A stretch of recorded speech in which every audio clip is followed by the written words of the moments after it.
પશ્ચિમની સંસ્કૃતિ શું શીખવે કે ખાવો પીવો ને મોજ કરો, ખાવ હોટલમાં અને મરો હોસ્પિટલમાં. અને ભારતની સંસ્કૃતિ શું શીખવે કે જીવો એવી રીતે કે સારી રીતે મરી શકો અને મરો એવી રીતે કે મર્યા પછી પણ લોકો તમને યાદ કરે. પશ્ચિમની સંસ્કૃતિ માત્ર લર્નિંગ ને અર્નિંગ જ શીખવે, પણ આ ભારતની સંસ્કૃતિ લર્નિંગ અર્નિંગ સહિત લિવિંગ પણ કેવી રીતે જીવન જીવવું એ શીખવે છે. અને મને હૃદયથી આનંદ થાય કે જૂનની મારી જે યુએસએની ટ્રીપ હતી એની અંદર હું ઘણા ભારતીયોની મેં વિઝિટ મુલાકાત બધું મારે થયું. એમાં ઘણા પરિવારોએ હજુ સંસ્કૃતિ આપણી ટકાઈ રાખી છે. અને ગઈકાલે જ જ્યારે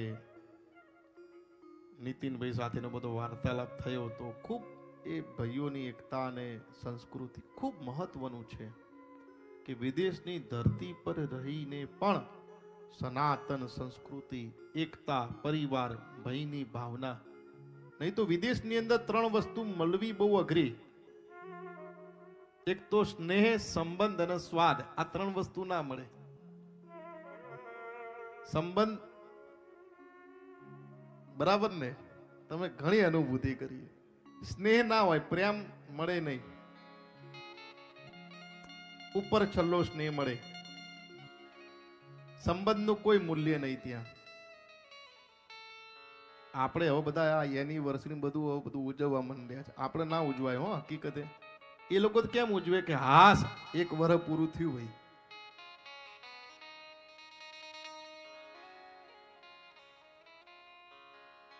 તમે વિચાર કરો કે સનાતન ધર્મ કોઈ બીજી સંસ્કૃતિએ આઠમના દિવસે કોઈ બી એમના દીકરાને કાનુડો બનાવ્યો, અને આપણા વાળા હવે તમારા કાનુડા જેવા દીકરાને જોકર બનાવી દેશો.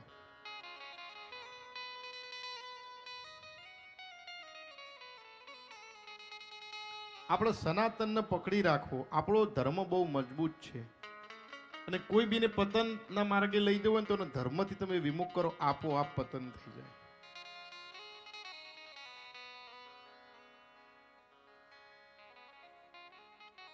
સંબંધ, સ્નેહ અને સ્વાદ.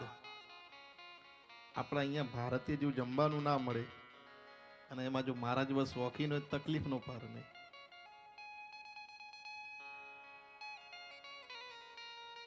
અહીંયાથી સારી ક્વોલિટી જાય, પણ આવો ટેસ્ટ તો અને પાછું આ શિયાળો, આ ભરથું કઢીને બધું. આજે મારું મેનુ બી તગડું છે.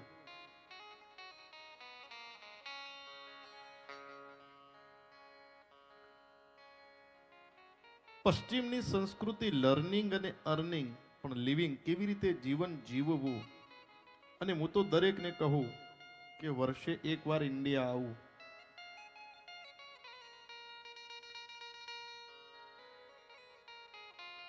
તમારા દીકરા દીકરીને આ સંસ્કાર શીખવવા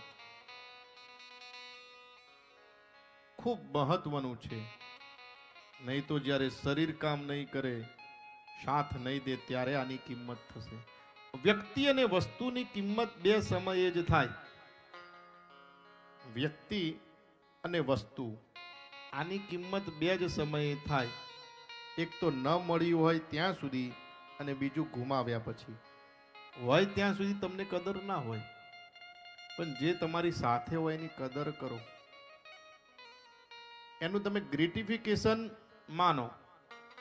Acknowledging the good that you already have in your life is the foundation for all else. તમે જેટલો એનો ધન્યવાદ માનશો એ વસ્તુ તમને અત્યંત પુષ્કળ, તમને સારા સારા માણસો મળતા જ હશે.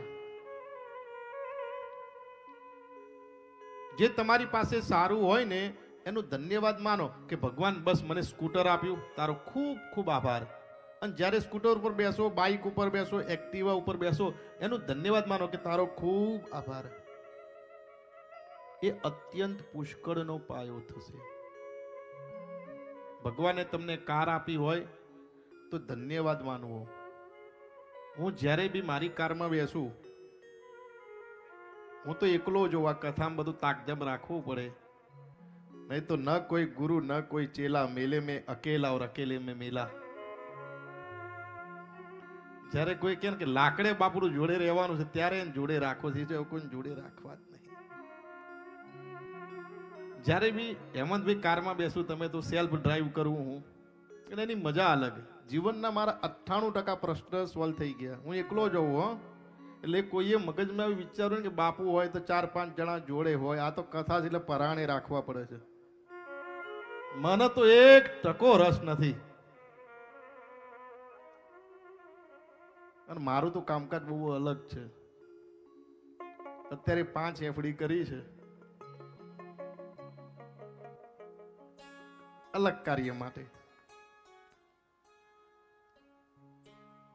ટૂંકમાં મહાદેવનો સતત એક જ પ્રાર્થના કરું કે આ જન્મમાં બધાનું ઋણ અદા કરી દેજે. બસ મહાદેવ, બીજું કઈ નહીં. કાં તો બીજો જન્મ હાલતો જ નહીં હવે, એમ બધાનું ઋણ અદા થાય, એ જ મારી પ્રાર્થના સતત. આ જન્મમાં જેનું, અને મને કોઈ દારો વ્યાસપીઠ ઉપરથી કહેવું, મને મારા જીવનમાં સિંગલ ટાઈમ એવો વિચાર નહીં આવ્યો કે મને મારું શું થશે. મારી પહેલી કથાથી આ બધા તો જોડે છે, તાક ના સાક્ષી બધા. અશોકભાઈને તો ખૂબ મારી સાથે સહવાસનો લાભ પ્રાપ્ત થયો. કોઈ દિવસ મને મારો વિચાર આવે જ નહીં. બસ સતત પરમાત્માને એક પ્રાર્થના કે પરમાત્મા, આ જન્મમાં બને એટલું મારું જે તન મન ધન એ લોકોને અર્પણ થાય, અને જેનું બી ઋણ છે ને એ બધું હું અદા કરી શકું. બસ મારાથી સારું થાય. બધાનું ઋણ અદા કરવાનો જ ભાવ. જે બી પરમ શક્તિ જીવનમાં કરાવે,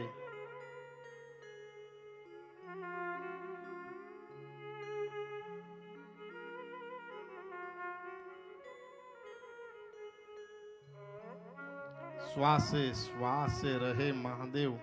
અને મારું તો જીવનનું સૂત્ર, किसी को जहां की दौलत मिली है, किसी को जहां की हुकूमत मिली है, किसी को जहां की दौलत मिली है, किसी को जहां की हुकूमत मिली है, मैं अपने मुकद्दर पे कुर्बान जाऊं, मुझे मेरे महादेव की चौखट मिली है.